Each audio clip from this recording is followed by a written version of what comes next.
ሰላም እንደምን አላችሁ? ስለ ክሪፕቶ ካረንሲ ዛሬ ለመጀመሪያ ጊዜ እየሰማችሁ ነው ብለን እናስብ። ወይ ደግሞ አይደለም መሆኑ ክሪፕቶ የሚባል ነገር አይታችሁም አታውቁም፣ ግን ልትገዙ ወይ ኢንቨስት ልታደርጉ እያሰባችሁ ነው። ቆይ ግድ የለም ልትገዙም አላሰባችሁም፣ ግን የሆነ ጊዜ ይጠቅማችኋል። ስለ ክሪፕቶ ማወቃችሁ አይከፋም። ስለዚህ ክሪፕቶ ምንድን ነው፣ እንዴት አድርጌ ነው የምገዛው፣ ወይ ደግሞ ምን አይነት መሰረታዊ ነገሮች ማየት አለብኝ የምትሉ ከሆነ ዛሬ እንዴት አድርጋችሁ እንደምገዙ እነግራችኋለሁ። እስከ ቪዲዮ መጨረሻ አብራችሁኝ ሁኑ። የመጀመሪያው ነገር ግን ብዙዎች በክሪፕቶ ካረንሲ ገንዘባቸው የሚያጡት ኮይኑ መጥፎ ሆኖ ክሪፕቶ ማርኬቱ መጥፎ ሆኖ አይደለም። ነገር ግን ይልቁን ዋናው ምንድነው ምን ማየት እንዳለባቸውና እንዴት መግዛት እንዳለባቸው ወይ ደግሞ ሲገዙ መመልከት ያለባቸው ፓራሜትሮች ባለማወቃቸው ብዙዎች ገንዘባቸውን ያጣሉ። ዛሬ ግን ክሪፕቶ ስትገዙ ኮንሲደር የምታደርጓቸው ዋና ዋና ነጥቦች ይጠቅሟችኋል ብዬ ያሰብኳቸው 8 ወደ 7 የሚሆኑ ፖይንቶችን እነግራችኋለሁ። የመጀመሪያው ክሪፕቶ ከመግዛታችሁ በፊት የመጀመሪያው ማየት ያለባችሁ ነገር የክሪፕቶ ፕሮጀክቱ ምንድን ነው፣ ምን ችግር ይፈታል የሚለው ነገር መመልከት አስፈላጊ ነው። ይህ ኮይን ለምን ተፈጠረ፣ ማን ፈጠረው፣ እናስ ምን ችግር ሊፈጥር ይችላል፣ ምን ችግር ሊያመጣ ይችላል። ለምሳሌ በዚህ የክሪፕቶ ሲስተም ውስጥ እንግዲህ ከ10 ሺህ 20 ሺህ በላይ የሚሆኑ በጣም ብዙ ሺህ ቶክኖች እና ክሪፕቶ ኮይንስ ባሉበት ይህ ኮይን ምን ተጨማሪ ነገር ሊያመጣ ነው የተፈጠረው ብሎ የሚለው ዋይት ፔፐራቸውን በደንብ ማየት አገላብጦ ማየት ያስፈልጋል። ይህንን ሙሉ ዋይት ፔፐር እንኳን ማንበብ ቢከብዳችሁ ቀንጨብ አድርጋችሁ ሳመሪ የሆነውን ዋና ለምን ፐርፐዝ እንደተፈጠረ ማወቅ፣ ከዛ ደግሞ የኮይኑ ባለቤቶች የጻፉትን ማመን ብቻ ሳይሆን በተለያየ ሚዲያ ወይ ደግሞ በተለያየ የክሪፕቶ ሶርሶች የክሪፕቶ ፕሮጀክት ሪቪው የሚሰጡ የቶክን ሪቪው የሚሰጡ ዌብሳይቶች ገብታችሁ ስለ ፕሮጀክቱ በደንብ ማየት ለምን እንደተፈጠረ። ለምሳሌ ይህ ፕሮጀክት የሆነ ችግር ሊፈታ ከተፈጠረ ችግር ለመፍታት የተፈጠረ ቶክን ከሆነ ገሃዱ ዓለም ላይ ሰርቪስ አለው ማለት ነው። ስለዚህ የሆነ ሰርቪስ ካለው ደግሞ ዋጋ የመጨመሩና ሰስቴናብል ሆኖ ወይ ደግሞ ብርቱ ሆኖ የመቀጠሉ ግዴታ ነው ማለት ነው። ካልሆነ ግን ዝም ብሎ በሃይፕ ብቻ በወሬ በኮሚኒቲ የመጣ ከሆነ ተብሎ ሊወድቅ ይችላል። ለምሳሌ በቀላሉ አማርኛ ለመመልከት ሶሊያና ሲፈጠር ኢቴሪየም ኪለር ተብሎ ነው የመጣው። ይህ ማለትም ኢቴሪየም በጣም ጠንካራና ጥሩ የሆነ ስትሮንግ ኮሚኒቲ ቢኖረው ወይ ደግሞ በጣም ሰኩር የሆነ ሲስተም ቢኖረውም ሲስተም ላይ ወይ ደግሞ ፍጥነት ላይ ሲላላክ ፍጥነት ላይ ወይ ደግሞ የብሎክቼን ፍጥነት በጣም ደካማ ነበር። ስለዚህ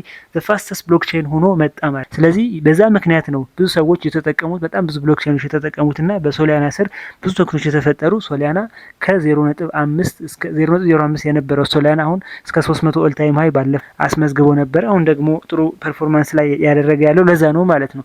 ስለዚህ እናንተ ብትሆኑ ሶሊያናን ትገዛላችሁ ያንን አይታችሁ ማለት ነው።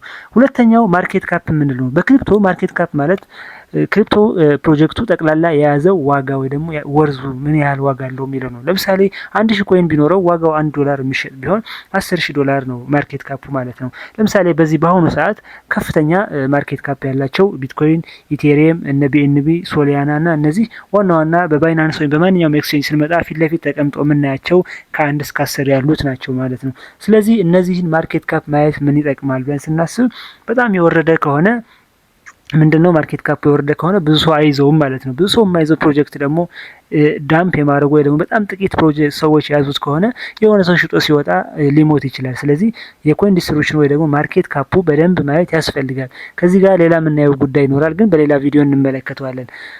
ሶስተኛው ፈሳሽነት ወይ ደግሞ ምንድነው ሊኩዊዲቲ ኤንድ ቮሊዩም እንለዋለን። ሊኩዊዲቲ ማለት የምንገዛውን ኮይን በቀላሉ ወደ ገንዘብ መቀየር ወይም መሸጥ መቻላቸው ነው። አንዳንድ አስተውላችሁ ከሆነ አንዳንድ የክሪፕቶ ኮይኖች አዲስ በተለቀቁ ጊዜ ቀጥታ ወደ ኤክስቼንጅ ከገቡ በኋላ ለመሸጥ ሁሉ እንቸገራለን። ለምን ሊኩዊዲቲ የለውም ምናምን ይለናል። ባይናንስ ላይ ወይ ደግሞ ሜክስ ላይ እንደዚህ አዳዲስ ኮይኖች ትሬድ ያርጋችሁ የምታውቁ ከሆነ ታውቁታላችሁ። በቂ ገዥና ሻጪ ያለበት ኮይን መሆን አለበት፣ ወይ ደግሞ ጥሩ ቮሊዩም ያለው በጣም ብዙ ሰው የሚያሳትፍ መሆን አለበት። ዝቅተኛ ከሆነ ኮይኑ ከገዛ በኋላ ልትሸጠው ወይ ደግሞ በፈለከው ሰዓት ልትሸጥ ብትፈልግ እምቢ ሊል ይችላል፣ ደግሞ ብሎክ ሊደረግ ይችላል ማለት ነው። ስለዚህ ሊኩዊዲቲ በጣም ብዙ ሰው የሚገዛበትና የሚሸጥበት ወይም ሳይ እንደ ገበያ እንቁጠረውና ደካማ ገበያ የቀበሌ ወይ ሰፈር ትንሽ ገበያ ሄደ የምትፈልገው እቃ አታገኝም። ወይም በሬ ዘብቴር ማንም አይገዛህም። ለምሳሌ ሸቀጥ ሄደ መርካቶ ብትሄድስ የፈለከው ገዥ ታገኛለህ ማለት። ስለዚህ ገዥና ሻጭ በደንብ ፉሊ ያሉበት መሆን አለበት ማለት ነው ሊኩዊዲቲ ስንል። አራተኛው የቡድኑ ግልጽነት ነው፣ ቲም ትራንስፓረንሲ። ይህ ማለት ከፕሮጀክቱ ጀርባ ያሉ ባለሀብቶች እነማን ናቸው፣ ባለቤቶቹ እነማን ናቸው፣ ዲቨሎፐሩ እነማን ናቸው፣ ስማቸው መታወቅ አለበት፣ የሚሰሩ ስራ መታወቅ አለበት።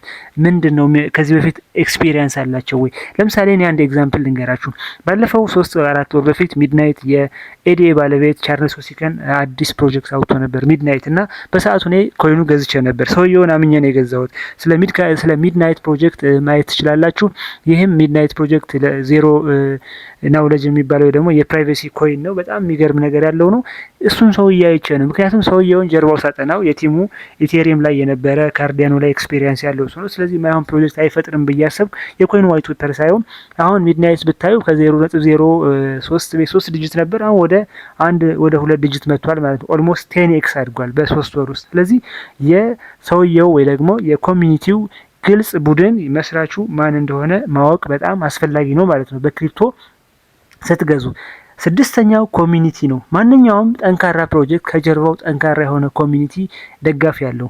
ለምሳሌ በቴሌግራም ቼክ ልታደርጉ ትችላላችሁ፣ ኤክስ ወይ ደግሞ ትዊተር፣ ዲስኮርድ፣ ሌሎችም ዌብሳይቶች ላይ ኢንስታግራም የኮይኑ ምን ያህል ኮሚኒቲ አለው። ለምሳሌ በቀላሉ በኮሚኒቲ በጣም የሚታወቀው ዶጅ ኮይን ነው። ዶጅ ኮይን እንደምታውቁት ምንም ሰርቪስ የለውም፣ ዝም ብሎ ሜም ኮይን ነው። ነገር ግን በጣም ጠንካራ ኮሚኒቲ ስላለው አሁን እንኳን ማርኬቱ በጣም በወረደበት ሰዓት ጥሩ ፕራይስ ላይ ነው ያለው ማለት ነው። ብዙም ክራሽ አላደረገም እንደሁሉም። ከዛ በላይ ክራሽ ሰርቪስ ያላቸው ብሎክቼን የሆኑ እንደነ ኤፒቲ ዶት ያሉ በጣም ክራሽ አድርገዋል። 98% ምናምን ዶጅ ኮይን የተሻለ ነው ማለት ነው። በምንድን ነው ደግሞ የሆነበት? ስትሮንግ የሆነ ኮሚኒቲ ስላለው ነው። ሸባይኑን መመልከት ወይም ፔፔ ማየት ትችላላችሁ። ስለዚህ ኮሚኒቲም ኮንሲደር መደረግ ካለባቸው ዋና ጉዳዮች አንዱ ነው ማለት ነው። 6ኛ ቶክኖሚክስ ነው። ይህ ማለት የቶክን አቅርቦትና ስርጭት ቶክን ኢኮኖሚክስ ይባላል። ከዚህ በፊት ቪዲዮ ሰርችበታለሁ። ቶክኖሚክስ የሚለው ቃል ያው የገበያ ሁኔታ ኢኮኖሚክስ የሚያጠና ጉዳይ ነው። ይህም በገበያ ላይ የኮይኑ ብዛት ስንት ነው፣ አብዛኛው ኮይን በማን እጅ ነው ያለው። ይህ ማለትም በጣም ወሳኙ ጥያቄ አብዛኛው ኮይን ማን ነው የያዘው የሚለው ነው። ለምሳሌ አብዛኞቹ ኮይኖች የምታዩ ዳምፕ የሚሆኑ አይታችሁ ከሆነ 90 በመቶ ወይ 80 በመቶ ሆልደሮቹ 10 ወይ 5 ዋሌቶች ይሆናሉ። ስለዚህ የሆነ ጊዜ የወጣ ሲመስላቸው አንዱ ሰው ሲሸጠው እናንተ ዋጋችሁ ታጣላችሁ ማለት ነው። ስለዚህ ቶክኖሚክሱ በጣም ወሳኝ ጉዳይና ሰፊ ጉዳይ ነው። በደንብ በሌላ ጊዜ የምናይበት ጉዳይ ነው። በቶክኖሚክስ ጉዳይ ስንመለከት ግን ምን ያህል ሰው ያዘው መቼ እንዴት ነው የሚሆነው በደንብ ረዥም ቪዲዮ ሰራላችኋለሁ። ስለዚህ ግን ስለ ቶክኖሚክስ የተሰራ ቪዲዮ አለ፣ እዩት። ቶክኖሚክስ ደግሞ ማየት በጣም ወሳኝ ነገር ነው። ሳታዩ አትግዙ። ኮይኑ ጠቅላላ መጠን ወይ ደግሞ የኮይኑ መጠን የሚያሳይ ነው። ትልቅ ድርሻ በጥቂቱ ለምሳሌ ስንት ሰዎች ነው የያዙት? ብዙ ሰው የያዘው ከሆነ ዌል ዲስትሪቢዩትድ ከሆነ ለምሳሌ እንደ ቢትኮይን አሁን በጣም ብዙ ሰዎች እጅ ነው ያለው። ስለዚህ ሁሉ በአንድ ላይ ሊሸጡት አይችሉም። ሁሉ የመሸጥ ፍላጎት የላቸውም። አንዱ ለምሳሌ ማይክሎ ሳይረር አልሸጥም ቢል እሱ ራሱ ኢቭን እሱ ቢሸጠው ስንት እንደሚሆን አስቡት። ግን አንዱ ቢሸጥ አንዱ አይዞም፣ ብዙ ሰው ይዞታል። ብዙ ሰው እጅ ላይ ያለ ሰው ዲስትሪቢዩትድ የሆነ ሰው የሆነ እቃ ባንዴ ሽጦ ሊያረክሱ አይችልም። ለምሳሌ አንዳንድ ኮይኖች ግን ስታዩቸው 10% 90% በአንድ ሰው የያዘዋል። ይህ ኮይን ቶክኖሚክስ በጣም የሞተ ስለሆነ ተውታላችሁ ማለት ነው። የመጨረሻ ደህንነት ወይ ደግሞ ኮይኑ ፕሮጀክቱ በታዋቂ ሳይበር ለምሳሌ ከዚህ በፊት ብዙ ሀክ የሚደረጉ ቶክኖች አሉ። ከዚህ በፊት ማስታውሰው እንዲያውም ስዊ ደህና ነበር፣ ግን ስዊ ራሱ ሀክ ተደርጎ ነበር የሆነ ጊዜ። ስለዚህ ኮይናችሁ ብሎክቼናችሁ እንዳይሰረቅ ወይ ደግሞ በጣም የሳይበር ሴኩሪቲ ወይ ደግሞ ደህንነቱ በጣም ማየት አስፈላጊ ነው። ይህ ኤክስቼንጆች የሚጠብቁታል፣ ግን ብታውቁ ጥሩ ነው የሚል ነው። ብዙም የሚያሳስብ ነገር አይደለም።